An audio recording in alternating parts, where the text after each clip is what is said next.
लोकशाहीच्या बातमीनंतर नाना पटोले यांच्याकडून अटल सेतूची पाहणी करण्यात आली। अटल सेतूवर मधोमध भेगा पडल्या। पहिल्याच पावसामध्ये अटल सेतूची दुर्दशा झाल्याचं पाहायला मिळतंय। नाना पटोले यांनी लोकशाहीच्या बातमीची दखल घेत या ठिकाणी पाहणी देखील केलेली आहे। तर लोकशाहीच्या बातमीनंतर नाना पटोले यांनी अटल सेतूची पाहणी केली। अटल सेतूवर मधोमध मोठमोठ्या भेगा पडल्यात। पहिल्याच पावसामध्ये अटल सेतूची दुर्दशा झाल्याचं चित्र आहे आणि नाना पटोले यांनी पाहणी केली। पाहणी करतानाची दृश्य देखील आपण पाहतोय।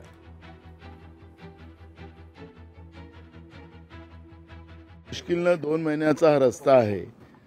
जवळपास 1 फूट हा रस्ता खाली खचकलेला आहे। मोठ्या मोठ्या भेगा पडलेल्या आहेत। आखरी आम्ही जनतेसाठी काम करतोय असं हे सरकार दाखवत असताना त्याच्यामध्ये बँकेचं कर्ज घेऊन हा सगळा पैसा उभारला जातो। राज्याच्या प्रॉपर्ट्या जनतेच्या गहाण ठेवल्या जातात आणि त्याच्या मागे भ्रष्टाचार हाच त्यांच्या मागचा उद्देश आहे। विकास नाही, यांना स्वतःची घरं भरायची आहे या सरकारला, असा उद्देश आहे। पण लोकांच्या जीविताशी खेळायचा याला कोणी अधिकार दिलेला आहे? अशा पद्धतीचं चित्र आहे आणि म्हणून मी आज तुम्हाला या सरकारचा एक भ्रष्टाचाराचा एक छोटासा पुरावा, मी माझ्याप्रमाणे हा तो छोटासा पुरावा आहे।